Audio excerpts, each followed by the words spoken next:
안녕하세요. 오늘은 공대 졸업생이 얘기해주는 여러 가지라는 주제로 영상을 한번 찍어보겠습니다. 준비한 주제들이 좀 여러 가지인데요. 제가 공대를 진학하게 된 이유, 그리고 공대 커리큘럼, 또는 공대에서는 영어는 얼마나 비중을 차지하는지, 또 공대를 오기 전에 수학이나 과학, 물리 이런 것들은 어느 정도 하고 오면 좋을지, 그리고 가볍게 공대 추천템 소개해드리고 마치겠습니다. 우선 첫 번째로는 공대 일상, 공대 라이프에 대해서 한번 말씀드려볼게요. 제일 많이 받았던 질문이 정말 성비가 어떻게 되나요? 라는 질문이었던 것 같아요. 저는 전자공학과를 졸업을 하면서 쭉 경험해봤던 바로는 한 6대1, 7대1 요 정도 됐었던 것 같아요. 그래서 궁금해서 기계과 친구들이랑 컴퓨터공학과 친구들한테도 한번 물어봤었거든요. 그랬더니 기계과 친구들은 한 10대1 정도 됐다고 얘기를 해줬었고, 컴퓨터공학과 친구들은 한 6대4 요 정도 됐다라고 얘기를 해주더라고요. 요새는 5대5까지 갔다라고도 얘기를 들었던 것 같아요. 그리고 공부 강도에 대해서 말씀을 드리자면 보통 대학교가 중간고사, 기말고사가 있잖아요. 근데 저희 학교 같은 경우는 이제 모든 과목에, 거의 전공 모든 과목에 중간에 퀴즈 1, 퀴즈 2라는 게 있었어요. 그래서 중간고사와 기말고사 사이에 어쨌든 시험이 하나씩 계속 있었던 거죠. 그렇게 따지면 거의 한 3주에 한 번씩은 큰 시험을 치는 형태였기 때문에 사실 계속 공부를 했다라고 해도 무방할 정도로 좀 공부량이 많았었던 것 같아요. 그리고 그 퀴즈 비중도 한 15% 정도 해서 굉장히 많은 비중을 차지하고 있었기 때문에 정말 공부를 손에서 놓을 수 없는 그 정도의 강도였습니다. 그리고 공대 생활을 하면서 가장 힘들었던 거는 저는 실험 수업이었던 것 같아요. 실험 수업, 프로젝트 수업이라고 해서 그걸 한 2학년 때부터 졸업할 때까지 매 학기 이렇게 들었던 걸로 기억이 나요. 그러면 이제 그 수업은 보통 한 4시? 이렇게 좀 늦은 시간에 시작을 해요. 4시에 수업을 시작을 해서 거기서 내주시는 과제랑 프로젝트 같은 걸 그날 안에 다 끝을 내야 돼요. 그래서 저는 이제 그날은 4시에 들어가서 보통 한 10시쯤 되면 끝나고 오래 걸릴 때는 제가 그 실험실에서 다음날 6시, 아침 6시에도 나온 적이 있었기 때문에 그 실험 수업이 있는 매주 수요일이라든지 수요일 저녁이라든지 화요일 저녁이라든지 그 시간들이 가장 힘들었던 것 같습니다. 그리고 대학에서는 교양 수업이 좀 되게 기대가 되잖아요. 이제 다른 학과 학생들도 만날 수 있고 또 대학마다 유명한 교양 과목들이 있으니까 한 번쯤은 막 들어보고 싶고 그렇잖아요. 근데 이제 전자공학과 같은 경우는 학과에서 꼭 들어야 하는 수학 과목이라든지 과학 과목이라든지 이런 과목이 굉장히 많습니다. 그래서 제가 졸업할 때 한번 세보니까 제가 들었던 수학이랑 과학 과목이 총 10과목이 되더라고요. 이렇게만 사실 다 들어도 제가 들어야 하는 교양 과목 학점이 다 끝나기 때문에 사실 이제 다른 교양 과목들을 많이 듣지 못했다는 게 조금 아쉽긴 하더라고요. 다음은 공대 커리큘럼에 대해서 한번 얘기를 해볼게요. 공대 커리큘럼이라기보다는 이제 전자공학과 커리큘럼에 대해서 얘기를 하자면 이제 크게 회로, 그리고 통신, 반도체, 인베디드, IoT, 그리고 소프트웨어 이런 식으로 이제 나뉘어지는 것 같아요. 그래서 1학년 때는 보통 기초 수학, 칼큘러스, 통계학 이런 수학들을 좀 듣고 물리학이라든지 그리고 기초 프로그래밍 수업들을 듣습니다. 그리고 2학년이 돼서는 회로이론, 데이터 구조, 로직 디자인, 시너미 시스템 이런 전공 수업들을 들어가기 시작을 하고요. 그리고 3학년이 돼서는 이제 내가 세부적으로 어느 파트를 가면 좋을지를 고민을 하면서 네트워크라든지 아니면은 전자회로 그리고 통신이론 이런 이제 조금은 이제 심화된 그런 전공 수업들을 듣고요. 그리고 4학년 때는 캡스톤 디자인을 하면서 듣고 싶었던 다른 이제 남은 전공들, 머신러닝이라든지 자동 제어라든지 이런 것들을 듣게 됩니다. 근데 이거는 사실 보편적인 커리큘럼일 뿐이지 뭐 무조건 이렇게 커리큘럼을 짜고 가셔야 됩니다. 이런 거는 아니에요. 저 같은 경우도 뭐 갑자기 재수강이 생겼다거나 아니면은 뭐 이 학기에는 이 수업이 열리지 않는다거나 하면은 뭐 한 학기씩 밀릴 때도 있고 뭐 2학년 때 들어야 하는 과목인데 뭐 4학년 때 듣기도 하고 이렇게 했었던 것 같아요. 그래서 꼭 그런 것들에 부담을 가지실 필요는 없는 것 같고, 다만 내가 이쪽 뭐 반도체 분야를 무조건 가겠다라고 한다면 반도체 소자, 반도체 공정 이런 필수적인 수업들은 꼭 들어야지, 이런 마음가짐으로 커리큘럼을 구성하시면 좋을 것 같습니다.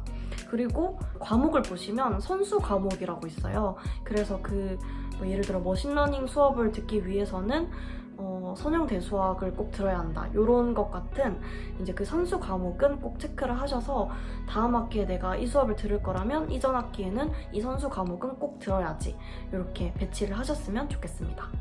다음은 공대에서의 영어 비중을 한번 얘기를 해볼게요. 사실 막 공대니까 내가 막 영어를 잘해야 돼? 그리고 뭐 취업 볼 때도 사실 그냥 뭐 토익 뭐 700 이상만 넘기면 된다던데 꼭 잘해야 되나? 이런 얘기들이 많이 있어요. 근데 제가 경험한 바로는 이제 공대에서도 영어 수업이 굉장히 많고 책 자체가 영어인 경우도 많고, 또 어쨌든 영어가 아니더라도 단어 자체가 영어로 수업을 하시는 경우가 많기 때문에 영어의 비중이 그렇게 작다고는 할 수가 없을 것 같아요. 그리고 제가 공대에 진학하게 된 이유에 대해서 말씀을 드려보자면, 저는 원래는 이제 교육 쪽에 관심이 되게 많았어요. 그래서 그러면 나는 교육을 위한 전자기기를 개발하는 사람이 되어야 되겠다, 이렇게 갑자기 시선이 돌려졌어요. 그래서 전자공학과를 진학을 하게 되었고, 개발도상국에 있는 아이들을 위한 저렴한 교육용 전자기기를 만드는 사람이 되어야겠다라는 비전을 품고 진학을 했었습니다. 하지만 막상 이제 전자과에 들어가 보니까 너무 이 비전 자체는 조금 막연하고 조금 더 구체화가 될 필요가 있겠다라는 생각이 들긴 하더라고요. 그래서 공부를 해보면서 이제 제 꿈을 조금 더 구체화시켰고, 이제 로봇 교육 쪽에서 일을 하고 있고, 이 부분은 제가 다음 영상에서 한번 다시 자세히 설명을 드리겠습니다. 그래서 제가 이렇게 생각해오던 꿈을 보니까 내가 그럼 이 과목을 왜 공부하지? 라는 생각이 굉장히 많이 들더라고요. 그리고 전공 과목도 많으니까 하나하나마다 이건 내가 왜 들어야 되지? 이런 생각들을 굉장히 많이 했었어요. 근데 이제 2학년, 3학년 때는 정말 왜 해야 될까? 왜 해야 될까? 일단 해보자 라는 마음이었는데, 이게 4학년이 되니까 이 과목이 요런 부분에 있어서 필요했구나. 그리고 요 과목이랑 또 연결이 되는구나. 하나의 이제 연결고리로 이게 보이기 시작하더라고요. 그러다 보니까 연결고리라고 말씀을 드렸잖아요. 그러니까 한 부분이 뭔가 부족하면 이게 연결이 잘 안 되는 거예요. 이거는 제 경험담이에요. 제가 하나를 소홀히 해보니까 이게 나중에 다른 과목을 공부하는 데 있어서 많은 어려움이 있었습니다. 그래서 이거 뭐 수학 과목 하는데, 뭐 과학 과목 하는데, 뭐 그냥 실험 과목 하는데 이런 아니라는 생각은 절대 안 하시는 것을 추천드립니다. 이번에는 공대 추천템을 한번 말씀드려보겠습니다. 공대 뭐 공부만 하는 거 아니야? 하면서 추천템 같은 게 있어? 하실 수도 있지만 굉장히 여러 가지 있습니다. 우선 첫 번째로는 요 공학용 계산기입니다. 요거는 카시오 제품이고요. 보통 공대생들이 제일 많이 쓰시는 그런 브랜드고 제일 많이 쓰는 모델인 것 같아요. 저도 한 2만 원 정도 가격으로 알고 있는데, 저는 이제 공학용 계산기를 하나 사야겠다 이렇게 말을 하고 다니니까 2학년 때 친구들이 생일 선물로 이렇게 사주더라고요. 그래서 지금까지도 잘 쓰고 있고 추천드리는 제품입니다. 만약에 조금 나는 뭐 계산할 게 많다라든지 좀 괜찮은 걸 쓰고 싶다 하시는 분들은 여러 모델들이 있으니까 좀 좋은 걸로 구매하시는 것도 괜찮은 것 같아요. 그리고 두 번째는 노트북입니다.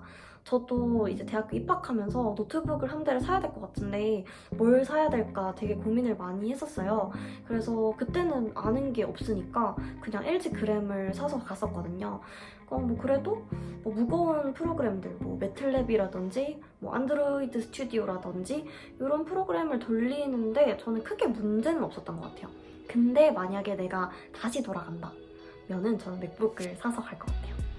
당연히 그램보다는 조금 더 가격대가 나갔겠지만 그래도 제가 4학년이 돼서는 맥북을 쭉 썼었거든요. 지금도 일을 하면서 맥북을 쓰고 있고 정말 공대에서는 특히 개발자 쪽 직무를 하게 된다면 맥북을 정말 강력 추천드립니다. 다음은 아이패드예요. 저는 아이패드를 한 3학년 2학기 때 요쯤 샀었어요. 사실 그 전까지는 쓰는 친구들 보면서 저게 꼭 필요한가? 하다가 다들 아시죠? 아이패드병에 한번 걸리면 절대 사기 전까지는 치료가 될 수 없다는 거. 그래서 샀습니다. 사고 나니 정말 편하더라고요.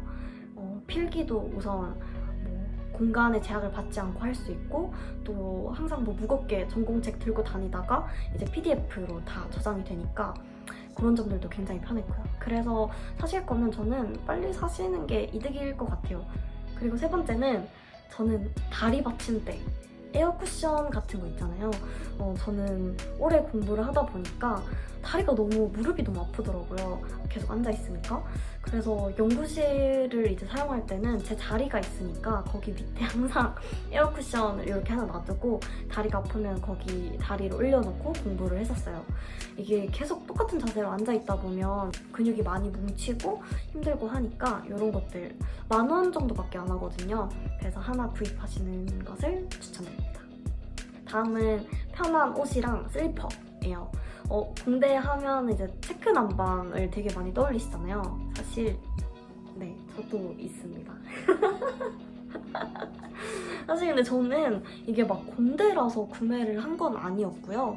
저는 사실 예뻐서 샀는데 어쩌다 보니까 나도 모르는 공대의 피가 흐르고 있었던 건가 싶긴 하더라고요. 어쨌든 편하면서 예쁜 옷들을 좀 놔두시는 게 바로바로 입고 가기도 편하고 또 막 내일은 뭘 입지? 이런 생각도 안 하게 그냥 편하면서 예쁜 옷들을 옷장에 조금 이렇게 많이 놔두시는 거.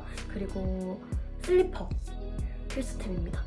왜냐하면 그 공대 건물을 걸어 다닐 때는 진짜 거의 하이힐 소리, 또각또각 소리 그런 소리가 없어요. 다 슬리퍼를 신고 다니더라고요.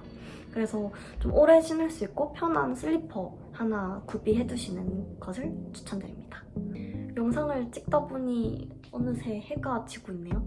저도 몰랐는데 되게 오래 찍었나 봐요. 그래서 이제 빨리 마무리를 하려고 마지막 조언 몇 가지만 해드리고 마치려고 합니다. 제 개인적인 조언으로는요. 어쨌든 대학교를 간 거잖아요. 그래서 그 대학교에서만 느낄 수 있는 것들은 꼭 느끼고 오셨으면 하는 바람으로 좀 유명한 교양 강의들 있잖아요. 예를 들어 저희 학교는 심리학개론, 교육학개론 이런 좀 유명한 교양 강의들이 있었어요. 이런 것들은 청강을 하든 아니면은 정말 이렇게 커리큘럼을 잘 짜서 교양 과목 하나씩으로 이렇게 집어넣든 해서 꼭 경험을 해보시고 오시는 걸 추천을 드리고 가벼운 동아리 활동 같은 것도 한 번씩은 해보셨으면 좋겠습니다. 너무 나는 공대니까 공부만 해야 돼, 난 그럴 시간이 없어 하실 수도 있는데 너무 시간 할애를 많이 하는 그런 동아리들 말고 좀 가볍게 할 수 있는 그런 것들은 한번 경험해보셨으면 좋겠습니다. 벌써 저도 졸업한 지 2년이 넘었네요. 이제 사회생활 3년 차에 접어들고 있어서 제 3년간의 서울에서의 그런 직장 생활, 공대를 졸업하고 난 이후의 생활에 대해서 한번 소개를 해보도록 하겠습니다. 오늘도 영상 시청해주셔서 감사합니다.